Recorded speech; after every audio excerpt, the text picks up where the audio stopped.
Good morning, and I want to welcome all of you to the 65th annual meeting of the American Academy of Neurology, and I really appreciate all of you being here today. I have a couple of groups of people I want to introduce to you and recognize, and I would like to first start with our new fellows, and I would like to ask that our new fellows stand, please, and be recognized. But here are the new fellows, and I want to congratulate every one of you on becoming a fellow of the American Academy of Neurology, and I'd like everybody to give them a hand, please.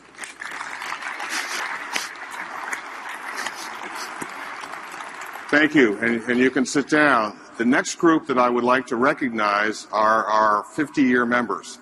I think in itself this is a recognition of perseverance and energy. And there are actually 3 slides of these individuals, and I would like them to stand as well and be recognized in the audience. And if you could all stand, and again, give all of them a hand of applause. And thank you very much. I actually hope that I survive long enough to become a 50-year member. What I really would like to do is also introduce our emerging leaders. This is a new program this year, and one that we're very excited about. Becoming a leader does not occur by accident, but it really requires mentorship and thought and training to become an effective leader. And we recognize this and have been talking about it for a while, and really knew that we needed to look at the younger members of the profession of the Academy to really identify individuals that we thought would be potential great leaders and provide them experiences to really help accelerate their development in that regard. We had over 200 individuals start the application process, and we initially had planned on a class of 10, but we were so impressed with the applications that we chose 14 individuals to be emerging leaders, and there were actually many fantastic people that we could not accept into the program. But again, I would like these 14 people to stand and be recognized, and I'm going to go through the slides of their pictures. I've met these individuals, and I can assert that they are fantastic, and the Academy's future is bright with the quality of these individuals in this program. And I think that they all deserve a hand of applause. And I personally, as I mentioned, I'm really very impressed with these people. I'd like to now go on to the presidential presentation. When I was first nominated as president-elect, this particular responsibility loomed over me for a very long time, and really, what am I going to speak to this audience? My interest has always been in healthcare economics and healthcare policy, and we are going to deal with some of those issues. I will say up front that I know many of you are international, not from the United States, and the things that I'm going to talk to you about today do not directly impact your practice, but the ideas and solutions that I'm going to talk to you about certainly are very relevant to no matter where you are. And while the United States certainly is having some challenging times in terms of funding healthcare, it is not unique to this country. Europe is still struggling with a recession and really has not started to climb out. My colleagues in Canada say they're dealing with the same kind of issues, and certainly elsewhere within the world. So I think these issues are unique. The other thing I wanted to mention is that one of my colleagues said, to make your presentation really memorable, you should do the moonwalk. I can tell you, don't hold your breath, and I'm not going to do that today. But I really would like to go into the presentation and really start with a quote from Abraham Lincoln. And for those of you who aren't familiar with U.S. history, he was president in the 1860s during the midst of our Civil War, perhaps one of the most difficult times for this country. And this was part of a message that he sent to Congress, and Congress was having a very hard time coming together and dealing with the very important issues of that day. And I think this really, in a way, reflects some of the things that we're dealing with today. And I'd like to read this. The dogmas of the quiet past are inadequate to the stormy present. The occasion is piled high with difficulty, and we must rise with the occasion. As our case is new, so must we think anew and act anew. We must disenthrall ourselves, and then we shall save our country. And I think the same can be said for the practice of medicine and neurology going forward, no matter where you are in the country. So I'm going to start talking about some of the economics of the United States. In the last 4 years, we have had deficit spending that has been 40% of the overall federal expenditures. So basically 40% of federal expenditures have been based on borrowed money. This amount of money, this deficit that we are dealing with, has started to accumulate over time. And in 2001, the Congressional Budget Office projected a surplus of nearly $1 trillion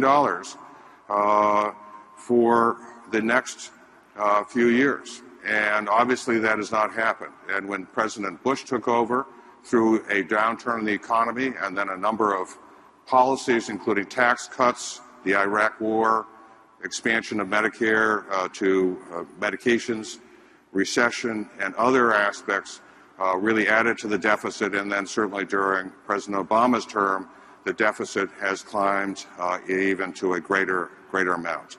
Where we are, the number here is 1.2 trillion, but we're climbing to close to 1.4 trillion.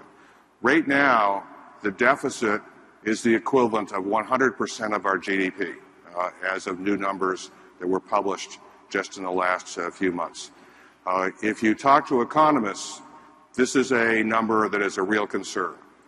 This is where countries like Spain, Greece, Italy are, where they're really struggling with trying to recover the deficit.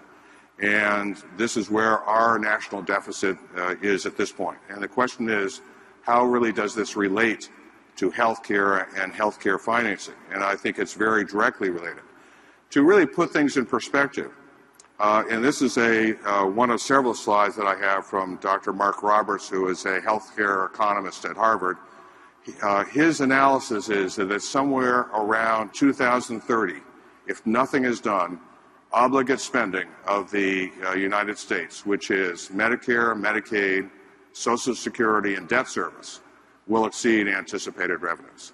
And in terms of economics and politics, 2030 is not very far away.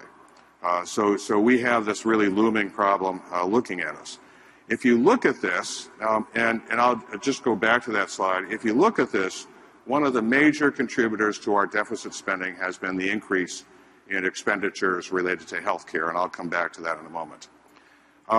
It's hard to put these numbers in perspective, and this comes from a conservative blog where their spin on this was a little bit different than I'm going to talk about, but I thought it put things in perspective very well.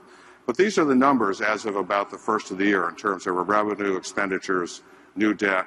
But if you put this in perspective in terms of a family budget, take away 8 zeros, where does that leave you? And it's much easier to understand. Annual family income of $21,000, expenditures 38,000, new credit card debt 16,500, and total credit card debt 42,000. So that's where our country is at this point. And around the first of the year, they had legislation that cut back on some expenses. It was the equivalent of only about $38.50 in this example. So this burden of debt is something that is going to have an impact going forward.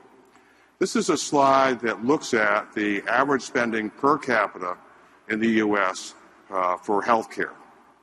You can see, and it compares it with, in this example, Canada, France, Germany, the Netherlands, and the United Kingdom.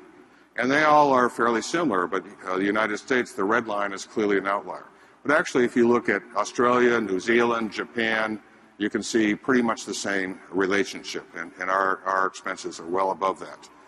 This is a slide that looks at the federal health care expenditures related to Medicare and Medicaid since the inception in 1965. And it really is escalating in terms of this climb, and really looks like an exponential increase in the cost of these particular programs going forward.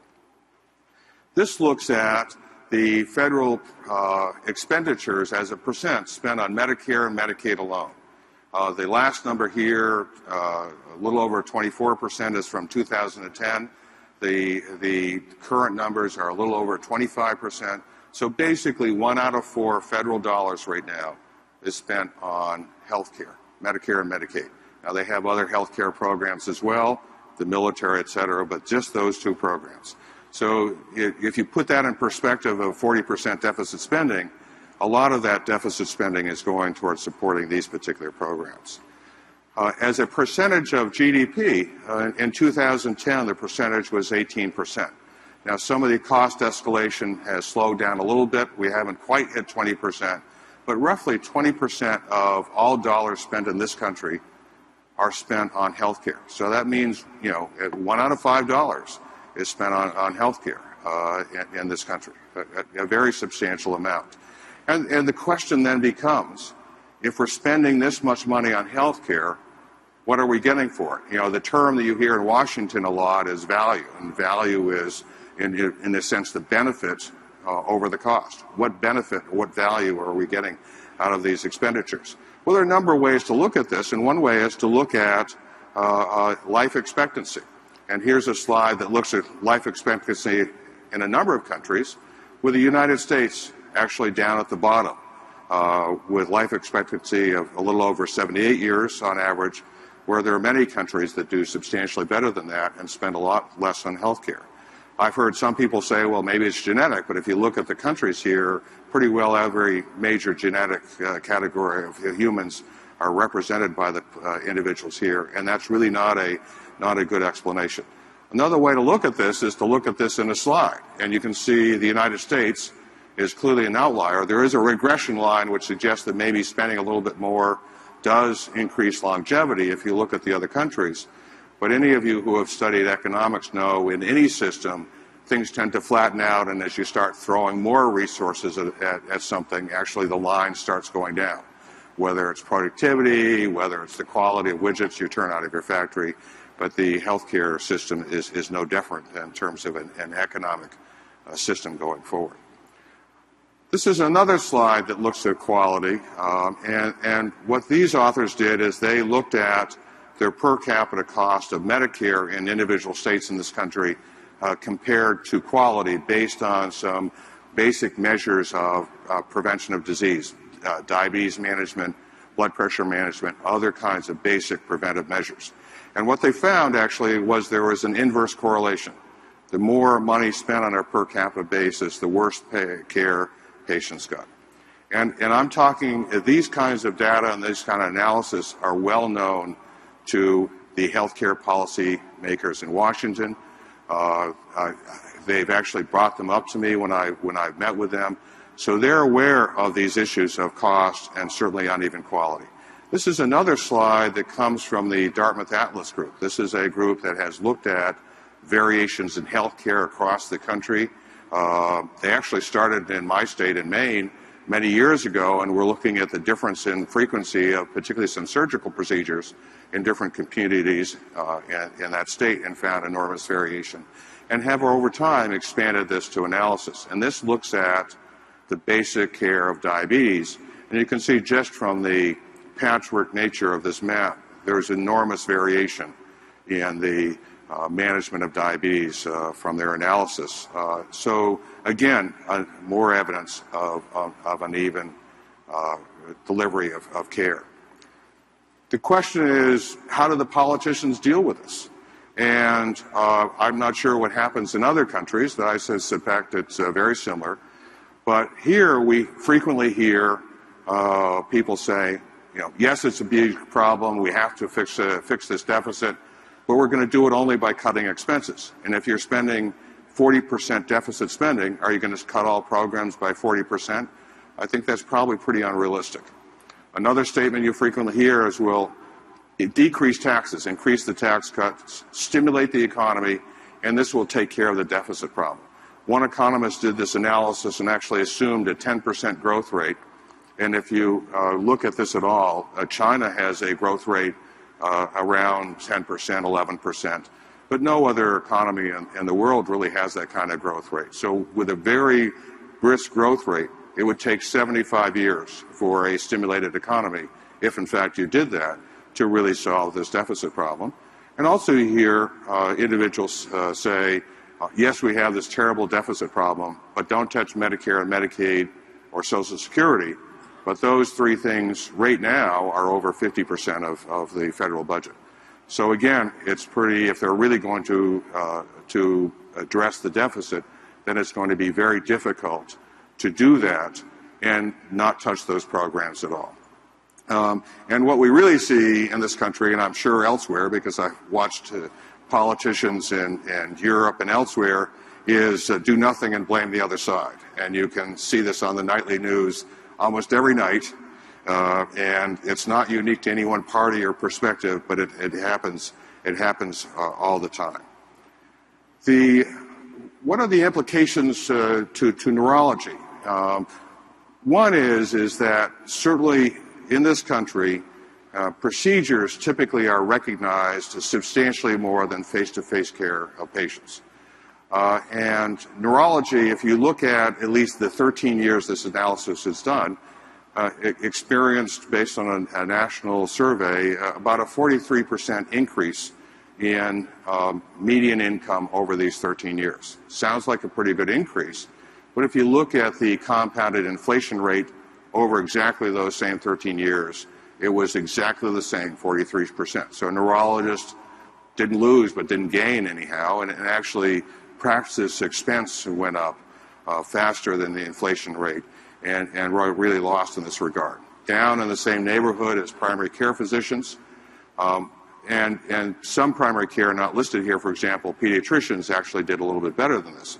But if you notice, there are some specialties that over that same 13 years experienced enormous growth in their median income, and certainly GI here is one that was 114%.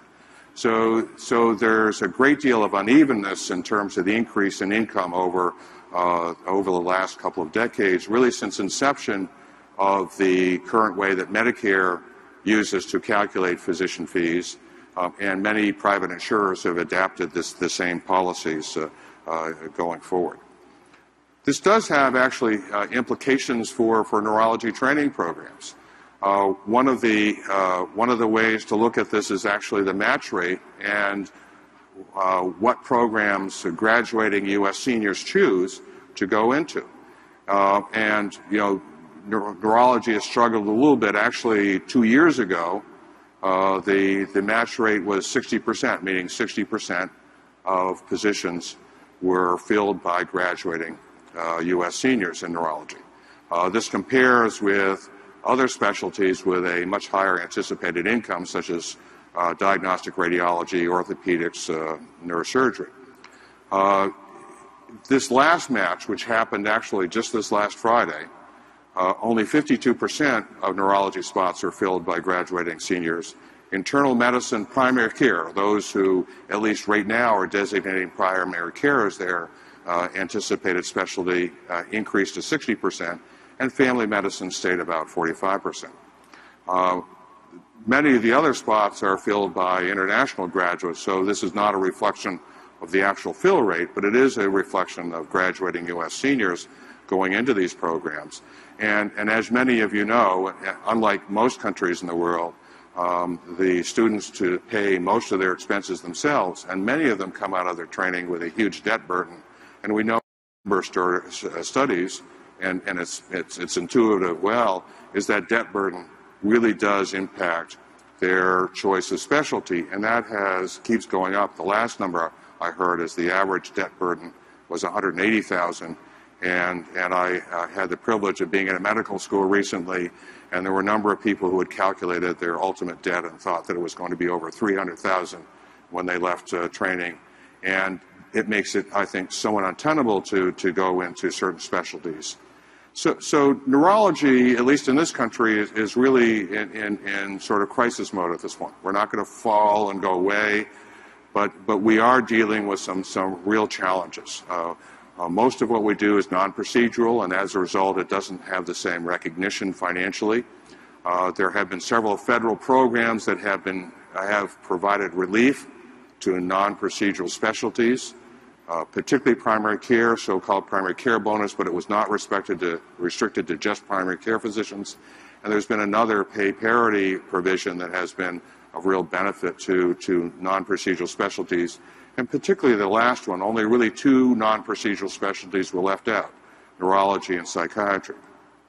There have been cuts to other major sources of revenue, and there are certainly threats going forward and cuts to revenue, not just payment for services, but funding for graduate medical education, GME funding, is very seriously considered a threat.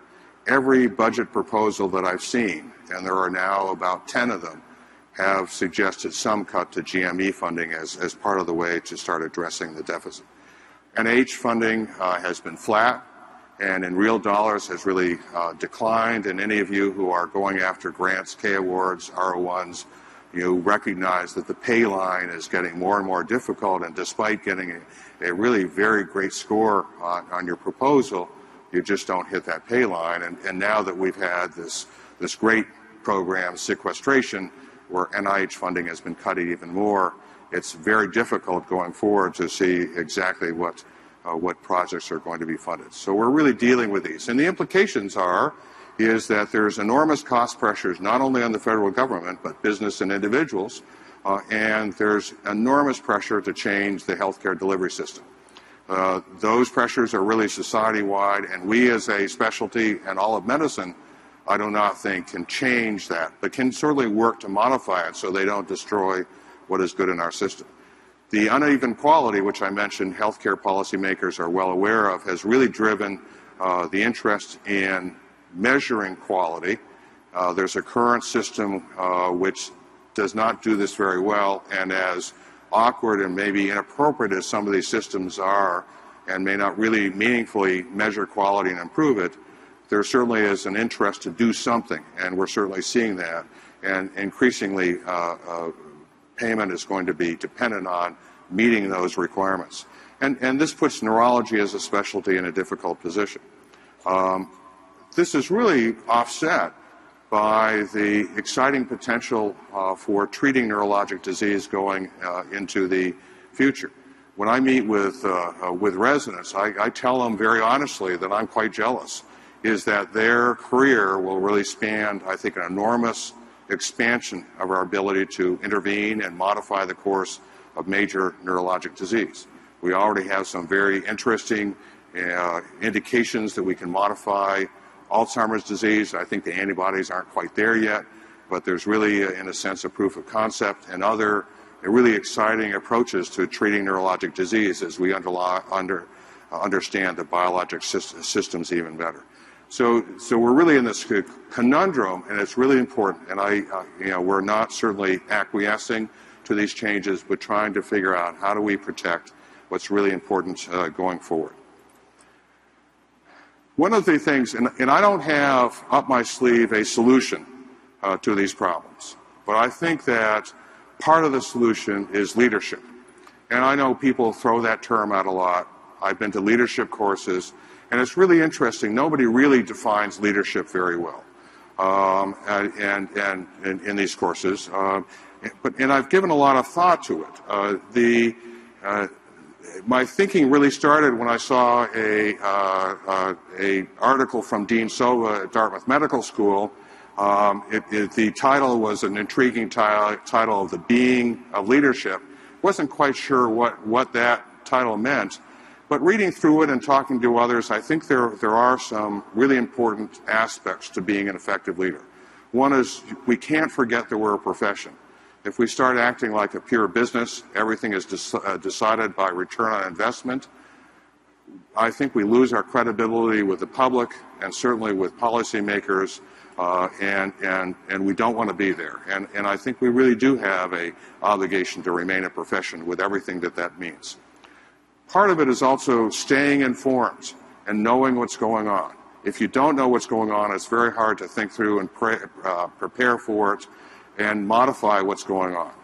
The other is to stand up and actually be a leader. And I'm not suggesting that you have to be an officer of a national organization, but even in your group, is to try to think things through, express an opinion, be respectful of others' opinions, but really try to stand up and take an active role. We all know people who are so intimidated, so overwhelmed by all of these processes that they tend to gripe and put their head in the sand. But that's not going to be an effective strategy going forward. And we really need people to stand up and articulate the needs for ongoing access to neurology and care to our patients. I think change is coming, and there's nothing we can do. I've actually had people call and email saying, how can you let this happen? I wish I had that power, I really do. But I don't, and I don't think any of us do. These changes are coming. We need to mold them, and we need to embrace them. I think meaningful measures of quality are really important. We found that as we went through stroke center certification at my hospital, and I think other people who have been through the process of really meaningful measures of quality find that a very useful way of trying to monitor what you're doing and provide the best care. Also, the cost of healthcare is a huge issue, and we all need to work on this. If you're familiar with the Choosing Wisely program, this is really an important step. And I would really challenge you in these times to really, as Lincoln said, think anew and act anew. We are definitely in stormy times, and we really need to embrace what's new. The other side of it is, I mentioned there are some things in neurology that we do need to protect as a specialty where we're really fairly unique, and it's important that we protect those kinds of principles. And I actually have asked one of my former mentors, and perhaps my ongoing mentor, Dr. Jerry Posner, to really speak to this issue, and he can speak to it far more articulately than I can. And unfortunately, for personal reasons, he could not be here in person, but we did videotape his talk, and I'm going to ask them to roll the videotape now. Fellow members of the Academy, I'm truly sorry that I cannot attend this meeting in person, but my wife's illness precludes my traveling. When Dr. Sigsbee, one of our former residents, asked me to participate in his presidential address, I was so taken aback and so flattered that only later did I realize I probably had nothing very useful to say.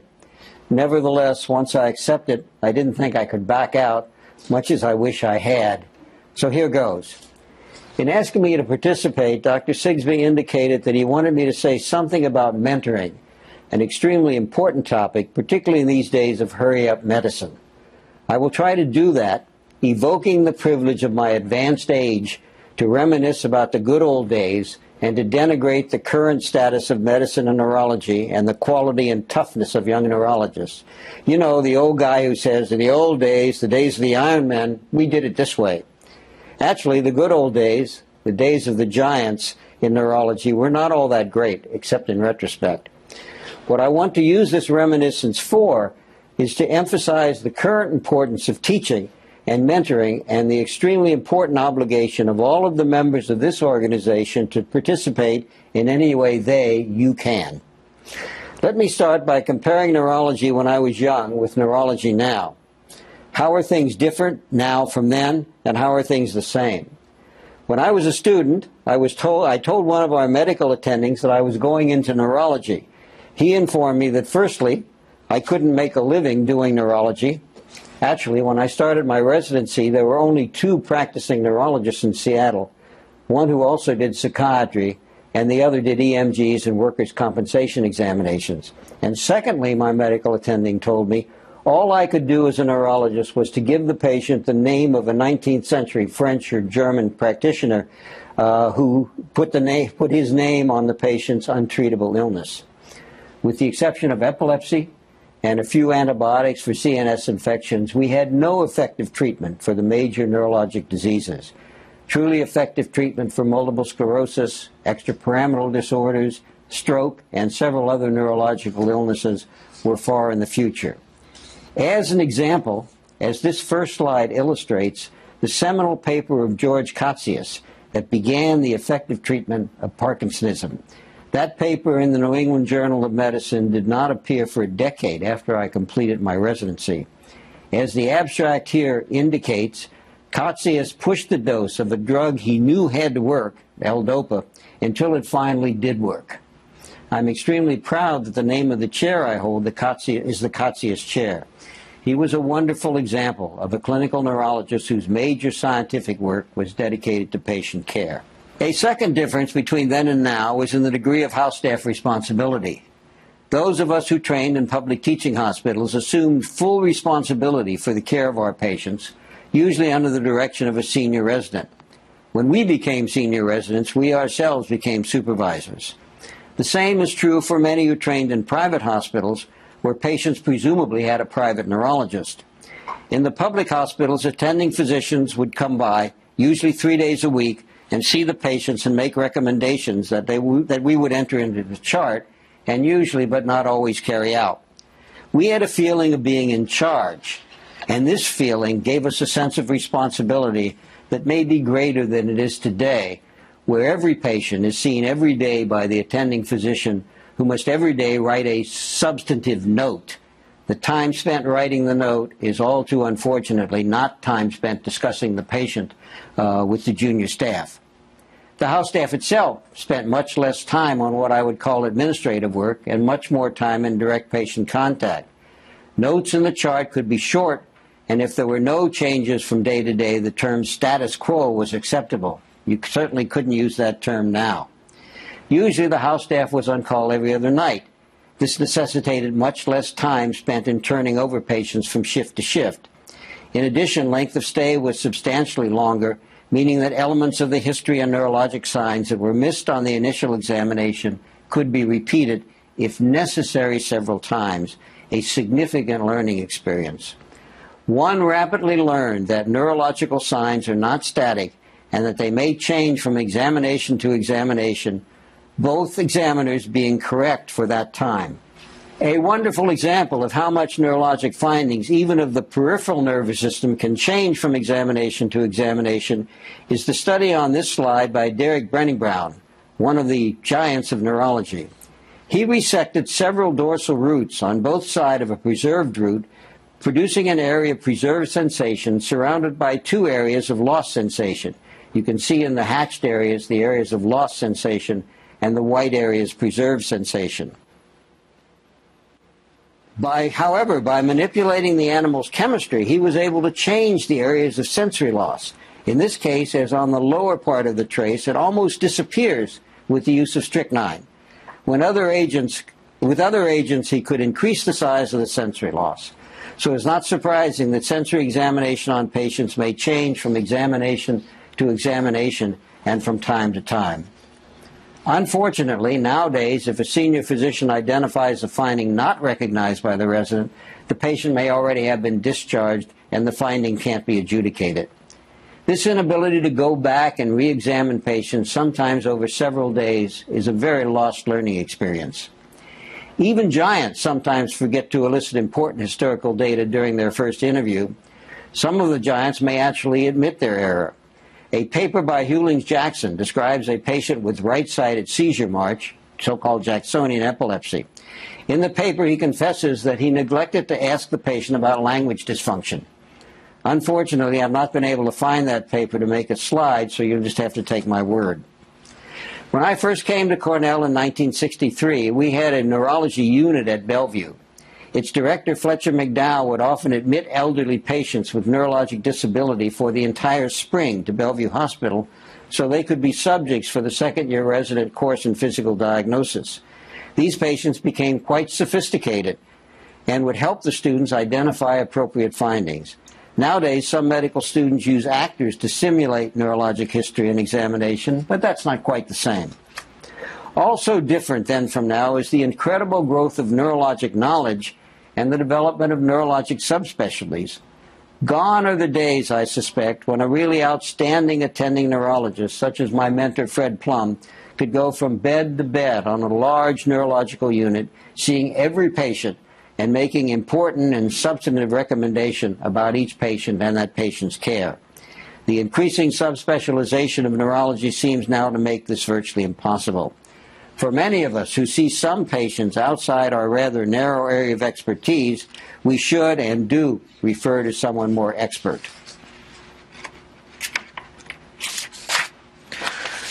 But alas, the old days were not all that great.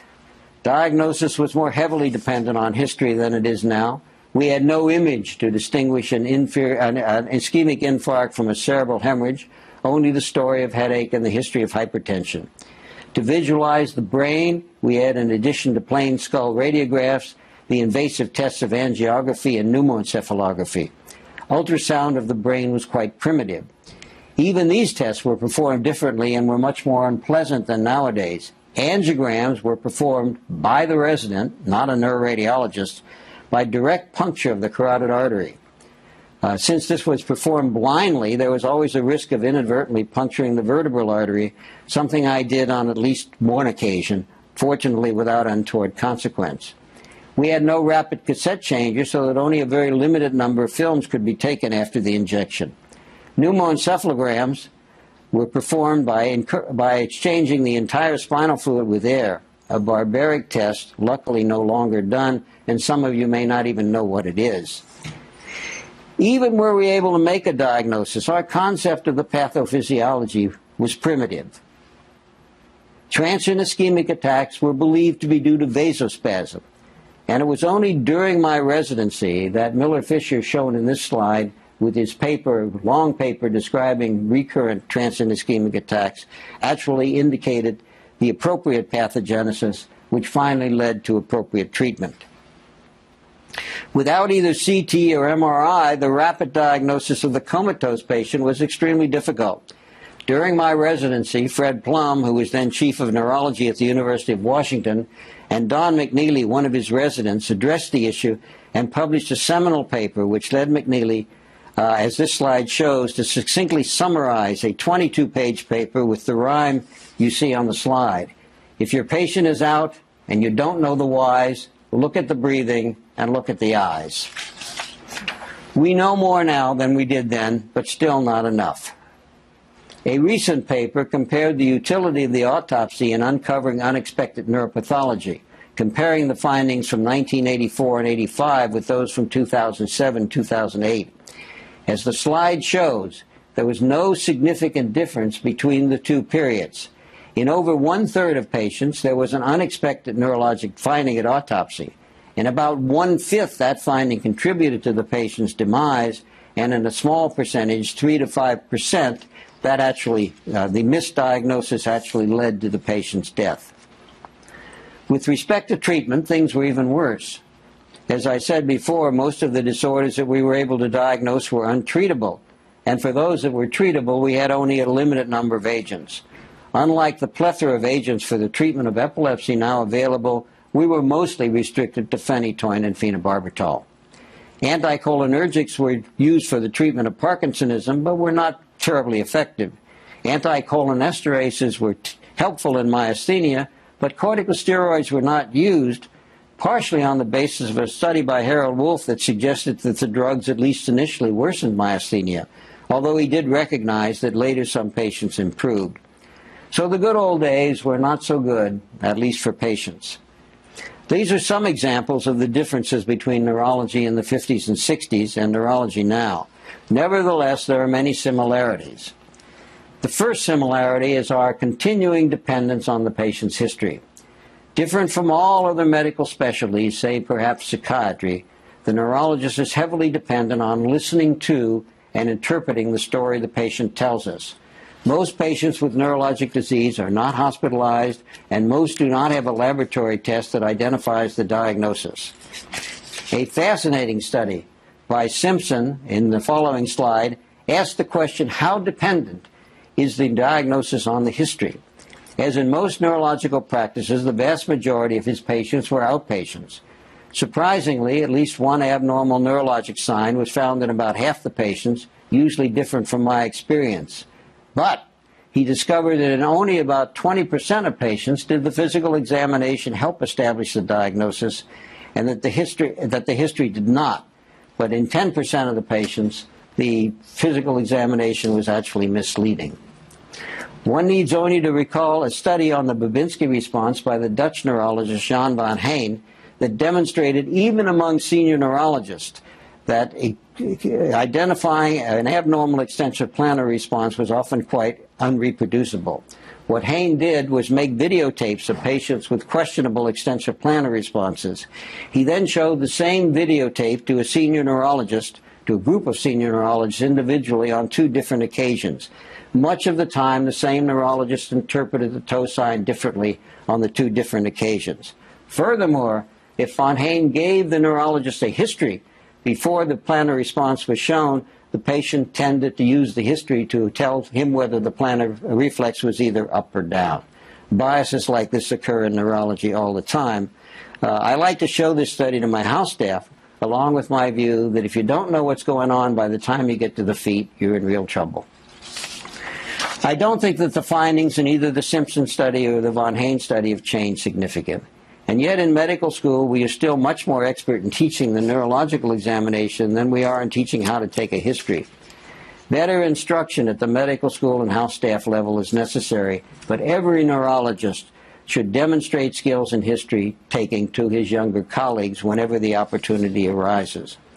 A second example that has not changed is the dedication of neurologists to neurology. Certainly none of you selected neurology for its money-making potential. Some of you may now regret your selection because of the limited and ever-decreasing reimbursements for what you do.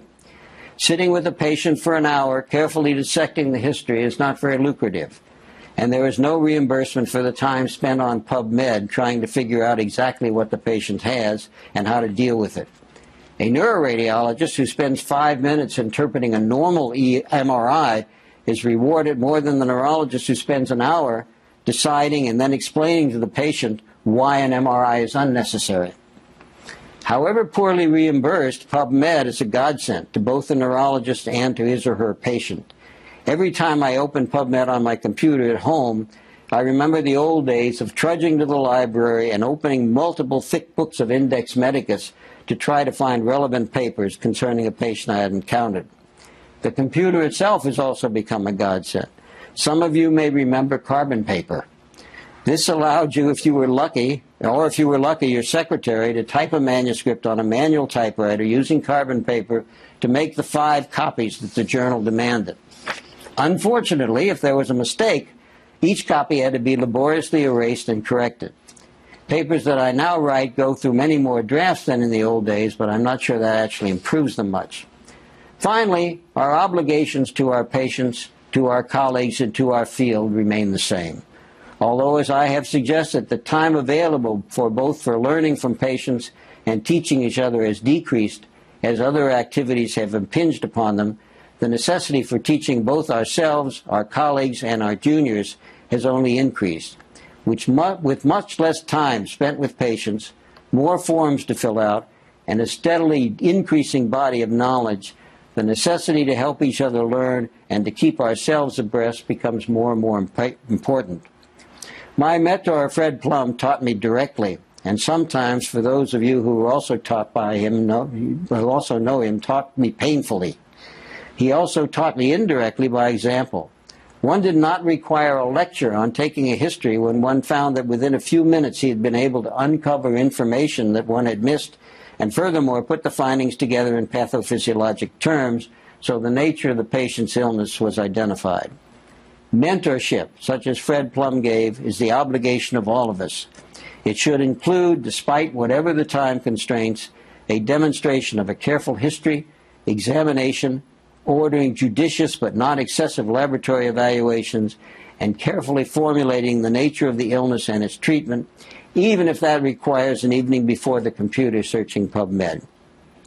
Equally as important as mentorship for our colleagues is education for the public and perhaps Congress on how medicine should be practiced.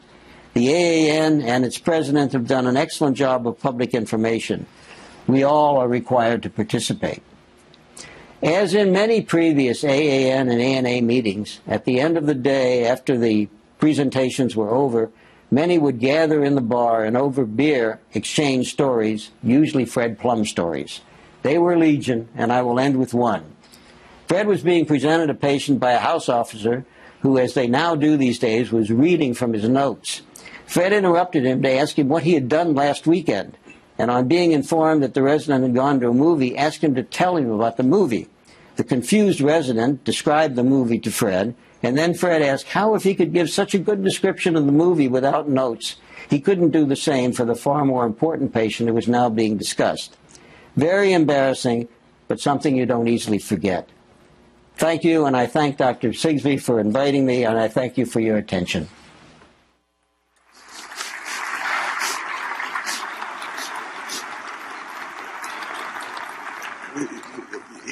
As I said, he said this far more articulately than I could, and despite all of these stormy times, there are things that we need to aggressively protect within neurology, and particularly our time spent with patients and our time spent mentoring. Unbeknownst to Dr. Posner, I had selected him as the recipient of the President's Award for this year. And while certainly the fact that he was a mentor of mine played into the decision, it is far more than that. He joined the faculty at Cornell in 1963 and moved over to Memorial Sloan Kettering in 1967. There were several giants in neurology at that time that told him that this was a very bad move and it was the death knell of his career to move over into a cancer hospital. But he has flourished there, as many of you know. He, by many, is considered the father of neuro-oncology, and as we've expanded the concept of neuro-oncology beyond primary brain tumors and metastases to remote effects of cancer elsewhere, and certainly the complications of the treatment for cancer to include radiation and chemotherapeutic agents. And he has really continued to write and be a leader in this field. Also, he has been an outstanding mentor to generations of neurologists. And one of the colleagues who recently joined my practice had the privilege of working with him and really indicated just how great a mentor he is, both as a role model and his ability.